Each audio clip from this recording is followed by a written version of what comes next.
রমজান মাস এসেছে আর ইফতার পার্টি হবে না, সেটা কি আর হয়? ইফতারে দাওয়াত পেয়েছি খালামুনির বাসায়। সবাই মিলে কি কি আনন্দ করলাম, মজা করলাম, কি কি খেলাম, সবকিছু কিন্তু শেয়ার করব আজকের এই ভিডিওতে। তাহলে চলো শুরু করে দেওয়া যাক।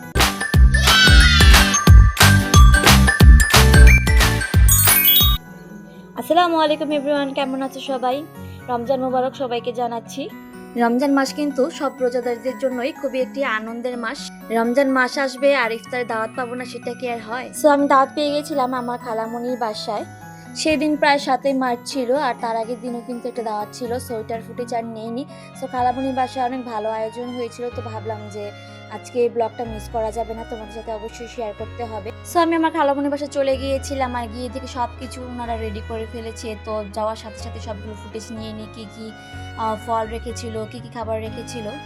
ইফতারের মেন কোর্স কিন্তু আমাদের বাঙালির জন্য হচ্ছে ছোলা বুট, আলুর চপ, পেঁয়াজু। সো এগুলো তো অবশ্যই থাকবেই, মাস্ট। সব বাঙালির মতো কিন্তু আমাদেরও খুব পছন্দ এই ছোলা, আলুর চপ, পেঁয়াজু। সো ওগুলো খালামণি রান্না করেছিল এবং সাথে ফল কাটিং করেছিল।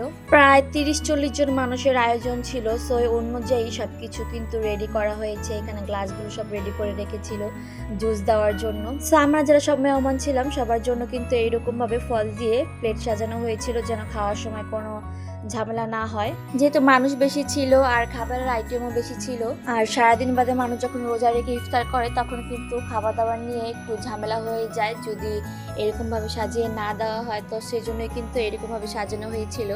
আর এখানে কিন্তু আপেল আর মালটাটা অ্যাড করা হয়নি প্লেটে। সো ওইটার ফুটেজটাও আর নেওয়া হয়নি যেহেতু সময় শেষ হয়ে গিয়েছিল।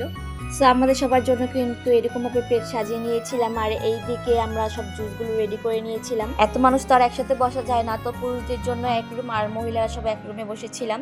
তো সবার জন্য কিন্তু খাবারগুলো আলাদাভাবে সাজানো হয়েছিল। আর এই দিকে রাত্রের জন্য খালামণি বিরিয়ানি রান্না করছিল। আমরা যারা সন্ধ্যা ইফতার করবো তারাই কিন্তু আবার রাত্রে খাবো, সেই জন্য কিন্তু বিরিয়ানি রান্না করেছিল। এটা মুরগি বিরিয়ানি ছিল।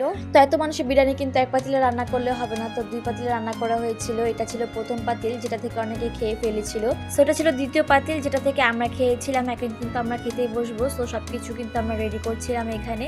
সো আমরা বসেছিলাম ভাই বোনেরা খাওয়ার জন্য, আর আমাদের যে ভাবিরা ছিল তারা কিন্তু আমাদেরকে বেড়ে বেড়ে দিচ্ছিল পেটের মধ্যে খাবারগুলো। তো বিরিয়ানিটা কিন্তু অনেক মজা হয়েছিল। যখন আমি আশফাকে খাওয়াচ্ছিলাম তখন আমার কাছে অনেক ভালো লেগেছিল। আর বিরিয়ানি কিন্তু গরম গরম না খেলে কোনো টেস্ট পাওয়া যায় না, আর আমি সব খাবার গরম খেতে পছন্দ করি। সো খাওয়ার সময় কিন্তু আমি তেমন কোনো ফুটেজ নেইনি। ওই সময় আমরা সবাই আড্ডা দিচ্ছিলাম, খাওয়া দাওয়া করছিলাম। সো ওই টাইমে ফুটেজ নেওয়া থেকে এনজয় করাটাই বেশি প্রায়োরিটি ছিল আমার কাছে। সো আজকের ব্লগটা কিন্তু খুবই ছোট ছিল, আমাদের সাথে শেয়ার না করে পারলাম না। সো আজকের জন্য এখানে আল্লাহ হাফেজ, ভালো থেকো সবাই।